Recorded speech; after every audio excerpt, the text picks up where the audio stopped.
some cruelty doesn't scream, it whispers. And on that dusty morning, the whole town gathered to watch a woman disappear. She sat in the square with a burlap sack pulled tight over her head, ropes cut into her wrists. Nobody spoke her name. They called her the Beast. For months, cattle had been vanishing from the ranches. 15 head from Garrett Stone's land, 8 from Jenkins, 6 from the Marrows, plus 2 horses, and everyone knew who to blame. The woman in the hills, the Apache, the outsider. They said she lived like an animal, said looking at her face might curse you. Garrett Stone himself had ordered the sack, for protection, he claimed. But the truth was simpler.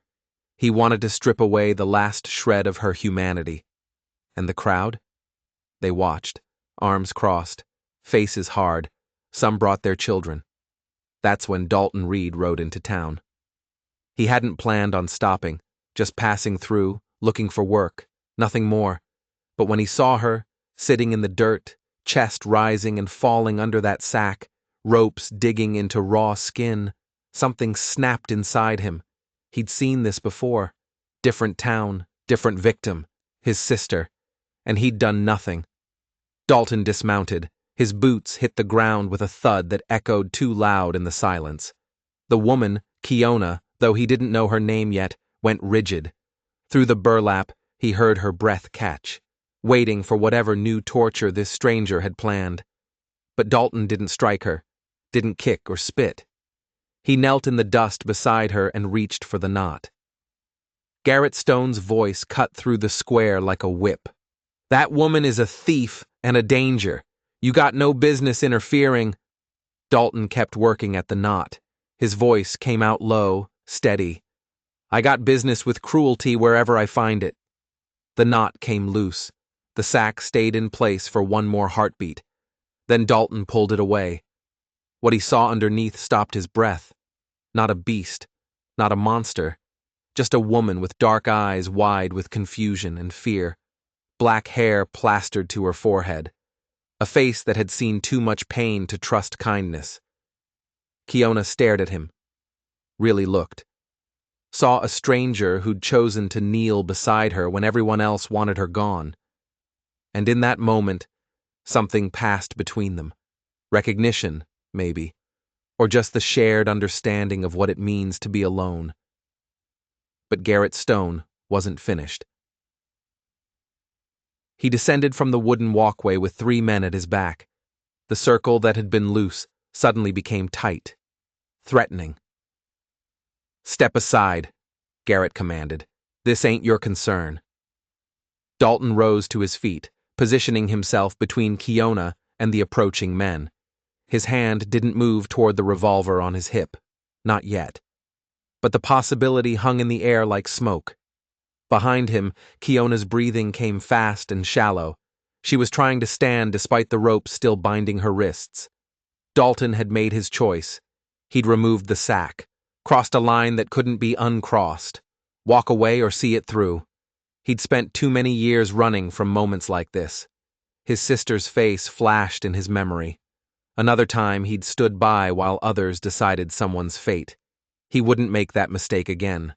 But what Dalton didn't know, what none of them knew, was that the real thief stood in that crowd right now, watching, satisfied, as his crime was blamed on the woman who'd had the misfortune of being different.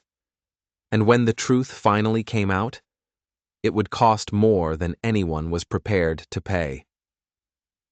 Garrett stopped 3 feet from Dalton, close enough to intimidate, far enough to avoid immediate confrontation. His men fanned out, hands resting near holsters. Nobody drew, not yet, but violence saturated the air like humidity before a storm. "You don't know what you're doing," Garrett said. "That woman's been stealing from us for months, 15 head of cattle from my ranch alone." "You see her take them?" Dalton asked. "Don't need to. She's the only one living up in those hills, and she's Apache, raiders by nature. Everyone knows it." Behind Dalton, Kiona found her voice. It came out rough, unused. "I took nothing from you." Garrett's laugh was sharp, humorless. Of course you'd say that. You people always lie when you're caught. Dalton felt her tense, felt the anger surge, but she held it back. That control told him something. She'd survived worse than this. Untie her hands, Dalton said quietly. Not a chance. She's going to answer for what she's done. What law says you can put a sack over someone's head without trial? Murmurs rippled through the crowd. Not agreement, but uncertainty. The kind that appears when people realize they might have been complicit in something uglier than they'd admitted. Garrett's jaw tightened.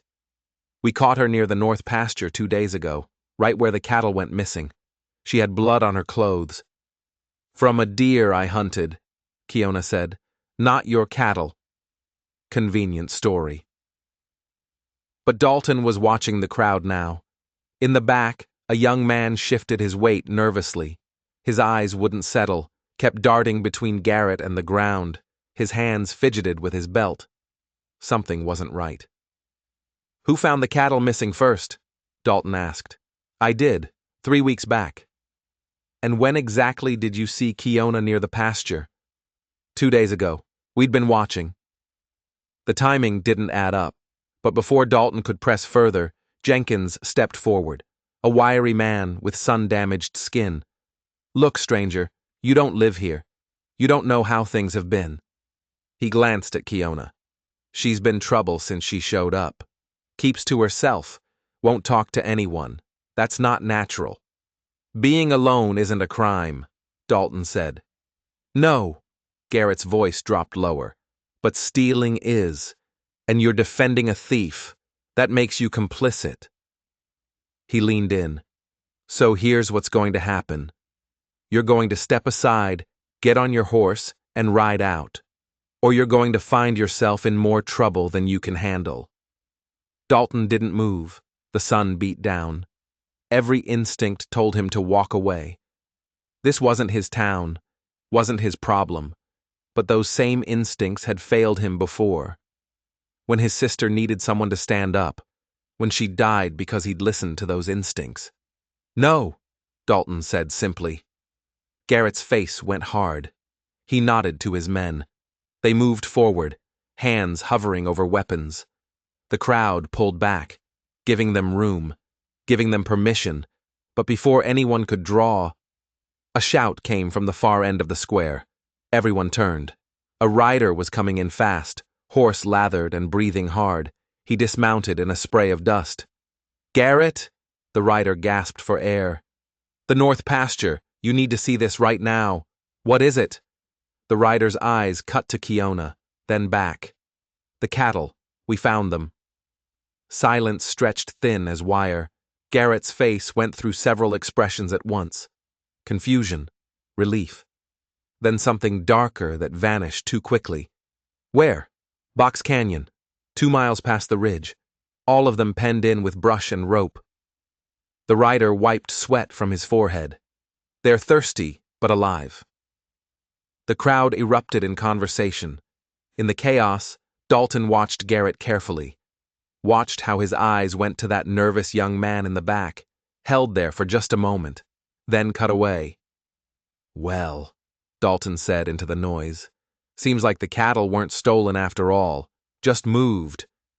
Garrett countered quickly, too quickly. Or she moved them there to hide them, planned to sell them when things cooled down. Kiona made a sound that might have been a laugh if it had any humor. I live alone in the hills. Who would I sell them to? You think I have a wagon? Her logic was sound. Others in the crowd were starting to recognize it too. The certainty that had held them together was cracking.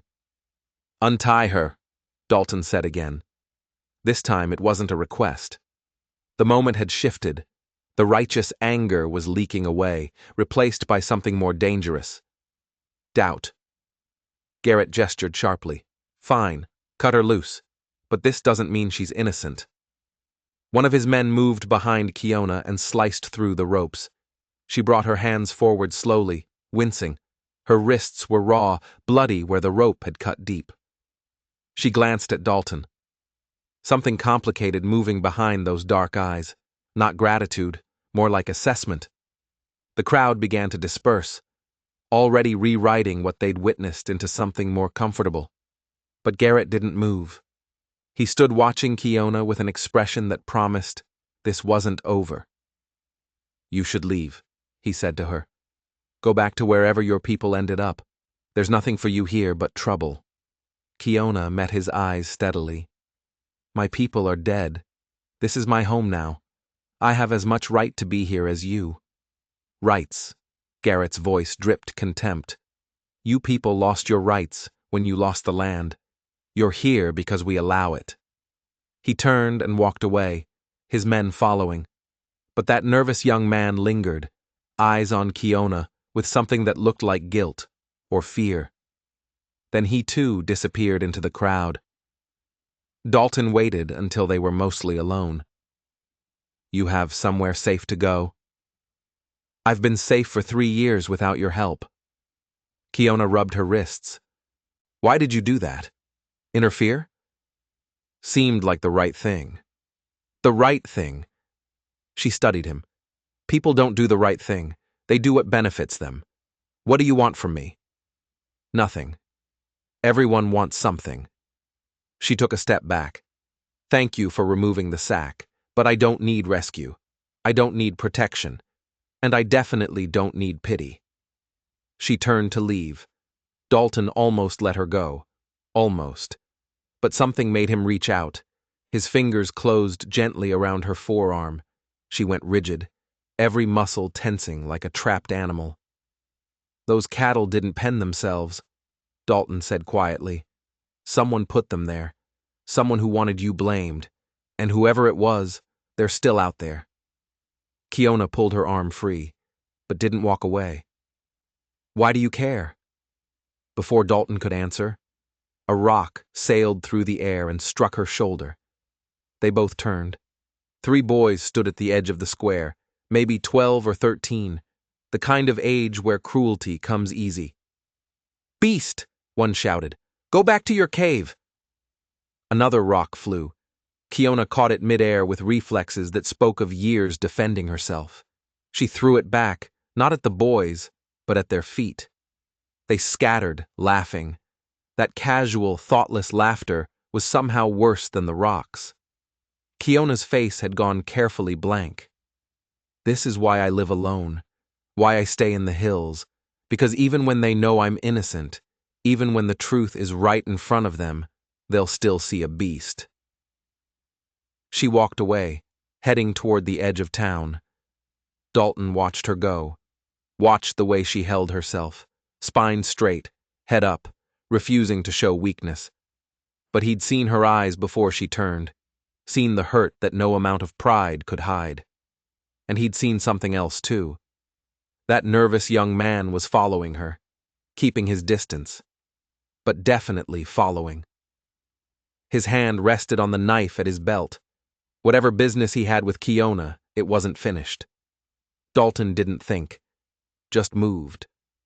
Years of instinct took over as he followed the young man who was following Kiona. The stranger stayed back, using buildings for cover, clearly inexperienced, but determined.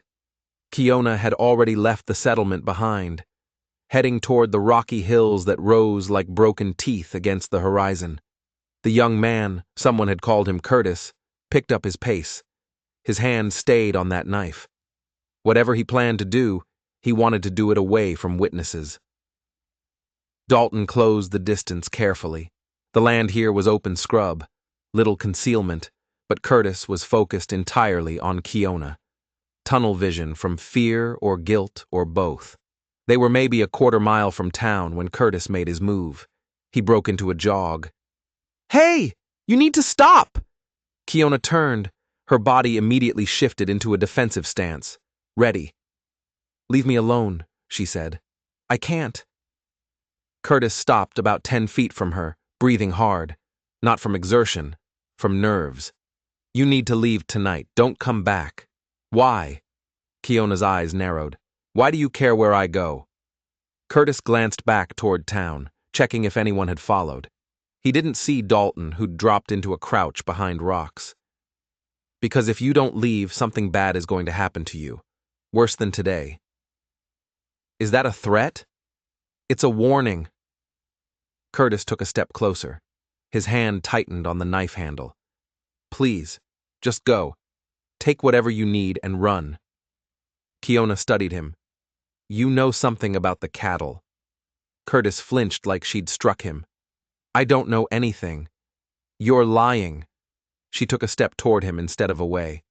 You were there, in the canyon. You helped pen them. No. But his voice cracked. No, I didn't. Then why are you here? Why warn me? Another step closer. Why do you look like you haven't slept since those cattle were found? Curtis pulled the knife, not threatening, more like he needed something to hold on to. His hand shook. You don't understand. If you stay, if you keep asking questions. He stopped, caught himself, but he'd already said enough. Dalton rose from behind the rocks. Garrett will what? Curtis spun around, knife raised. When he saw Dalton, the blood drained from his face. You? Why are you following me? Same reason you're following her. Dalton walked forward slowly, hands visible, empty. Except I'm not carrying a knife. He stopped a few feet away. What's Garrett going to do, Curtis? How do you know my name? Heard someone say it. Small town, people talk. Dalton kept his voice level. Now answer the question. Curtis looked between them, trapped. His Adam's apple bobbed. I can't. If I say anything, my family depends on him. My father works his ranch. If I cross Garrett, we'll lose everything. And if Kiona dies because you stayed silent? Dalton let the question hang. You'll carry that the rest of your life. Trust me, that weight doesn't get lighter. Something in Dalton's voice must have reached Curtis. His shoulders sagged, the knife lowered. I didn't want any of this. I just needed money. His words tumbled out fast. Garrett offered me $50 to move the cattle, said it was just a joke, a way to make the Apache woman look bad so she'd leave on her own. Said nobody would get hurt. But someone is going to get hurt, Kiona said quietly. Aren't they? Curtis nodded miserably. Garrett's been losing money, bad investments. He owes people, dangerous people. His voice dropped to a whisper. When the cattle turned up too soon, before he could sell them, he got desperate. He told me this morning that if you don't leave, if anyone starts asking questions, he'll make sure you have an accident. Make it look like you fell from the rocks or got attacked by an animal. The words settled over them like ash. Dalton felt rage building in his chest, the kind that makes hands shake. Why tell us this now? Because I'm not a killer. Curtis wiped his eyes with the back of his hand. I'm just a stupid kid who made a stupid choice. But I won't be part of someone dying.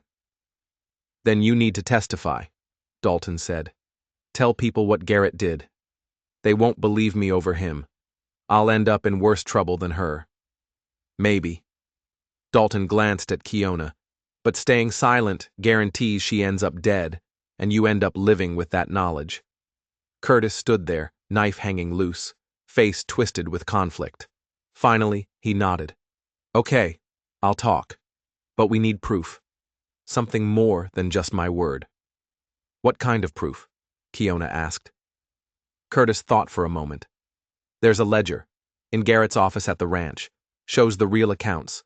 Shows how much he's lost, how desperate he is. His ranch is guarded at night, Dalton said. 3 men at least. And Garrett himself sleeps in the main house. Curtis shook his head. Getting in there would be nearly impossible. Kiona's lips curved, not quite a smile. Nearly impossible is different from impossible. And I know every inch of this territory, including ways onto that ranch Garrett's men don't watch. Dalton looked at her. You're thinking of going there tonight? I'm thinking I'm tired of running, tired of hiding. She met his eyes. If Curtis is willing to help expose the truth, then I'm willing to get that ledger. It's too dangerous. Everything about my life is dangerous. Kiona held his gaze. You saved me from one kind of death today. Are you willing to help me fight another? And just like that, the plan was set. But what none of them knew yet What they couldn't have known was that Curtis had already made another choice, a choice that would change everything. They made their plans in Kiona's camp, a lean-to built against a rock face, a small fire pit, a few belongings that could be packed in minutes. This was how she'd lived for 3 years, always ready to flee, never settling in enough to call it home. Curtis had gone back to town to avoid suspicion. They'd meet him after dark near the northern approach to Garrett's ranch. That gave them a few hours for Dalton to wonder what he'd gotten himself into. "You don't have to do this," Kiona said.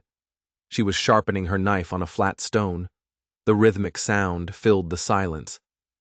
"This is my fight. Seems like it became my fight the moment I took that sack off your head." She stopped sharpening, looked at him across the fire. "You asked why I interfered today," Dalton said. "I had a sister, younger. She got involved with a man who wasn't good to her." His voice went quiet. Everyone could see the bruises, the way she flinched when he raised his voice. But it was family business, people said. Not our place to interfere. He paused. "I told myself the same thing, stayed out of it. Figured she'd leave when she was ready. But she didn't. No, she stayed. And one night, he went too far." Dalton looked into the fire instead of at Kiona. "By the time I stopped pretending it wasn't my business, it was too late." Kiona set the knife down carefully. "I'm sorry about your sister." "So am I. But being sorry doesn't bring her back." He met her eyes across the flames. "All I can do now is try not to make the same mistake twice." They sat in silence. Then Kiona spoke, her voice carrying a weight from holding words in too long. "My tribe was camped near a river. The soldiers came at dawn. Said we'd violated treaty terms." She paused, swallowed. "Most of us were still sleeping. They gave us 10 minutes to gather what we could carry.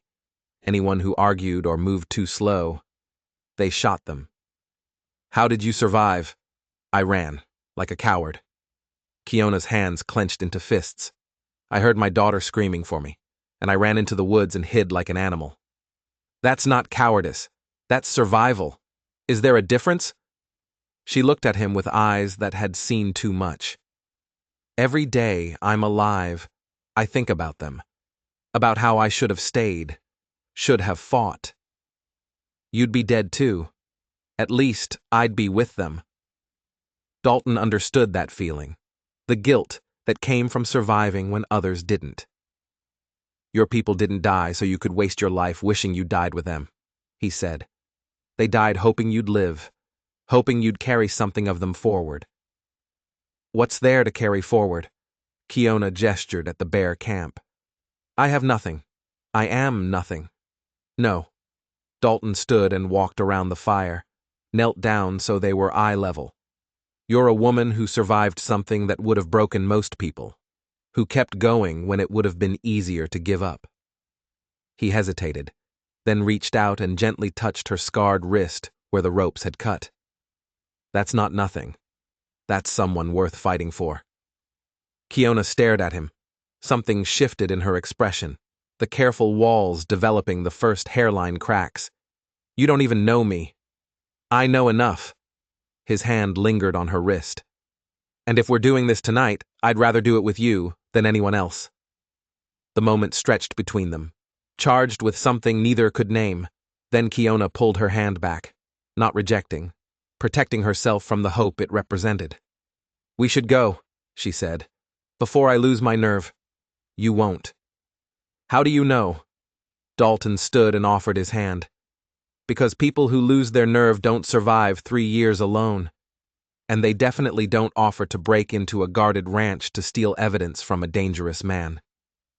Kiona took his hand, let him pull her up, stood close enough to see gold flecks in her dark eyes. "If we die tonight," she said quietly, "at least I won't die alone." "We're not going to die." "You can't promise that." "No," Dalton admitted, but I can promise I'll do everything I can to make sure we both walk away." As the sun dropped toward the horizon, they prepared to do something either brave or foolish. Maybe both. But neither of them knew the truth yet. Curtis had already betrayed them once, and he was about to do it again. The moon was a thin slice of silver when they reached the northern edge of Garrett's property. Curtis waited in the shadows, his face pale in the darkness. 3 horses stood nearby, already saddled. "Guards just changed," Curtis whispered. 2 at the main gate, 1 circling the corral. There's a 4th inside with Garrett, his nephew Marvin. Kiona studied the layout. The main house sat in cleared land. Direct approach impossible without being seen. But she'd told the truth. She knew this territory. Knew the small creek that ran behind the property. The shallow ravine that provided cover almost to the back wall. "The office is on the ground floor," Curtis said. "Western corner. Window faces the creek." "Windows can be opened," Kiona said. She looked at Dalton. "You stay here with Curtis. If we're not back in 20 minutes, ride for town." "Not a chance." Dalton checked his revolver. "We go together or not at all. You'll slow me down." "Maybe, but if you get caught, I can create a distraction." He met her eyes steadily. "We're doing this together." Kiona wanted to argue, but the determined set of his jaw told her it would waste time. "Fine. Stay close. Stay quiet." She turned to Curtis. "If shooting starts, you run. Get to the marshal. Tell him everything."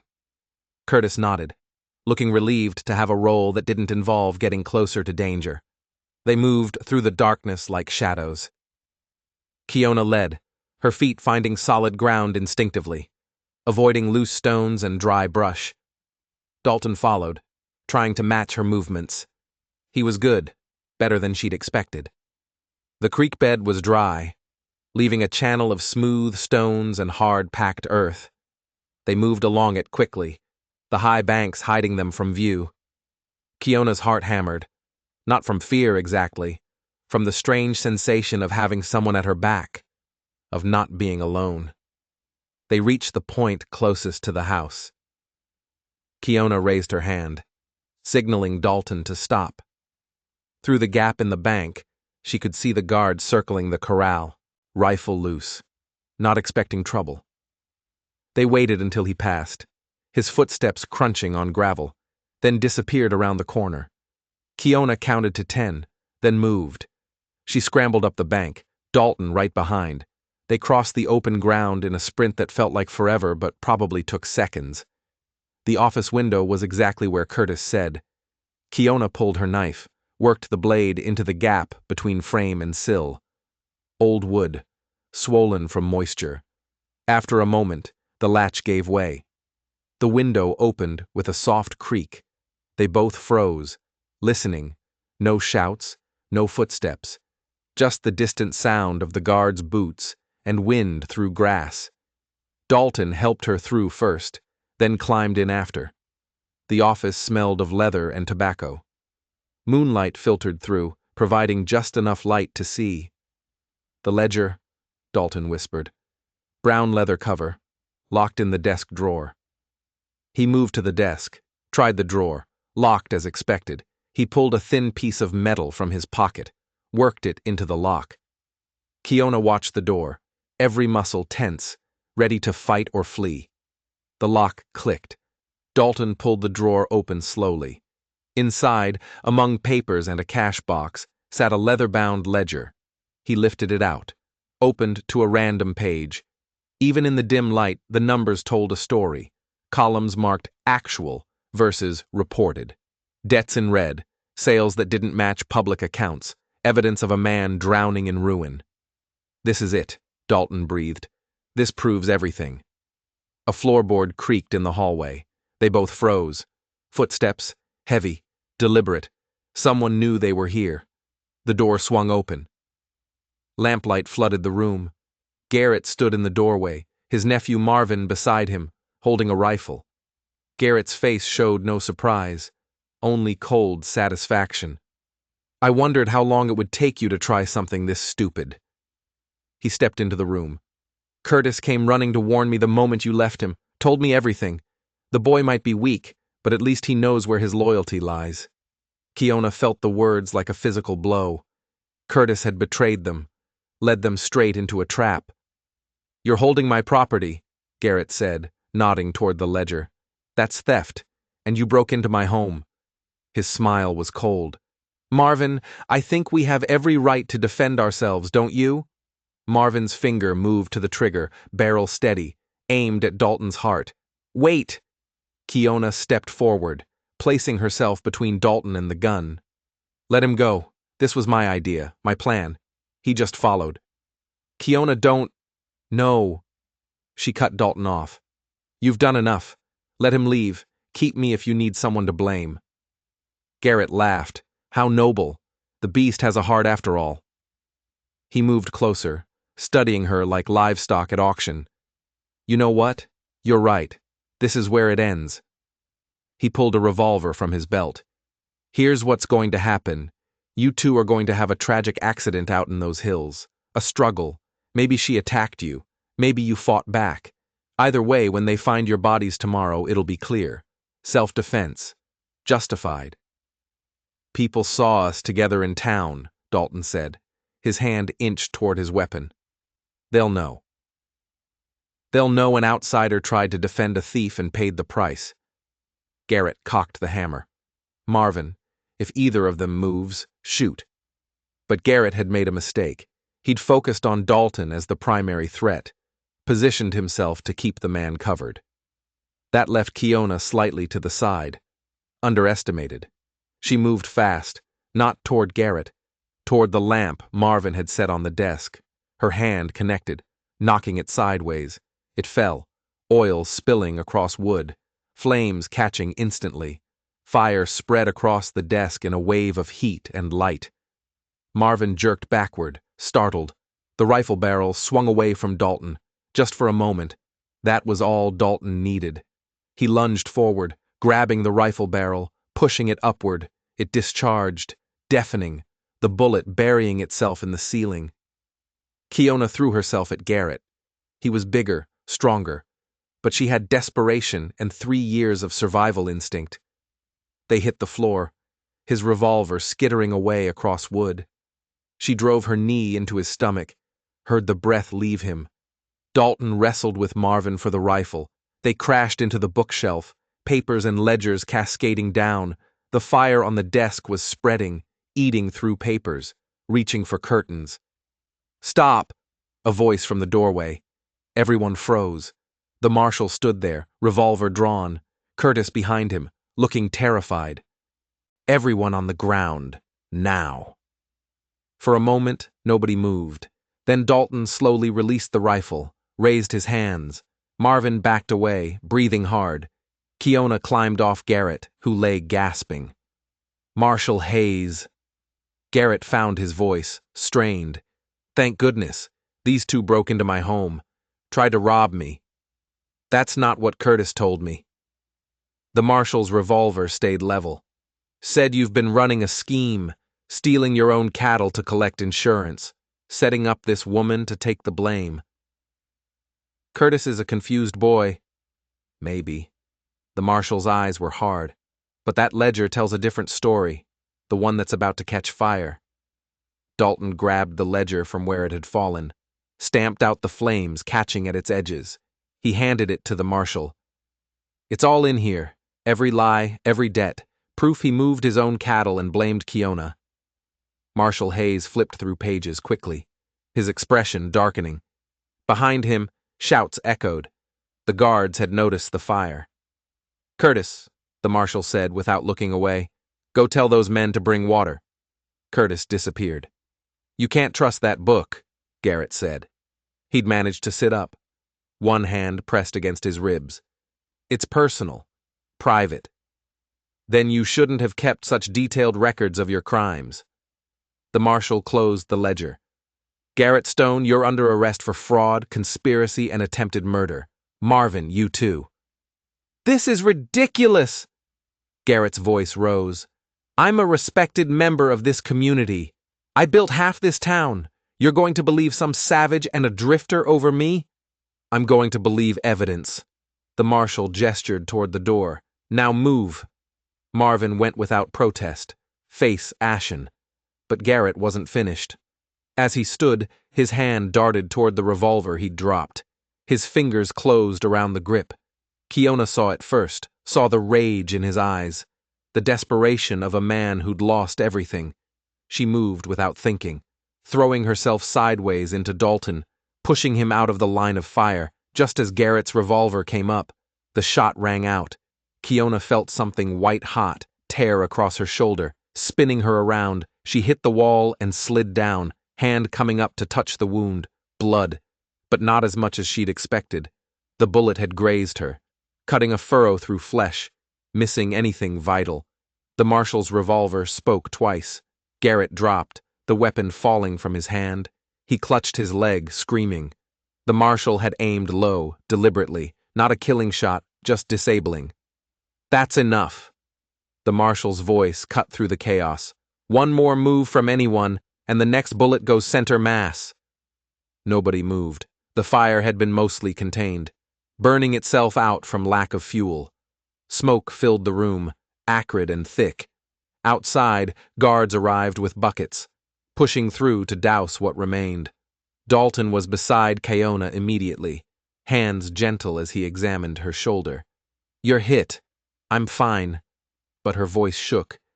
You're alive because of you. His hands trembled as he pressed his bandana against her wound. That was the second time today you've put yourself between me and danger. You did the same for me first. Their eyes met. Blood on her shoulder.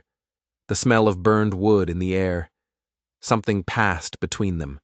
Understanding. Recognition. The acknowledgement that they'd saved each other in ways that went beyond physical protection.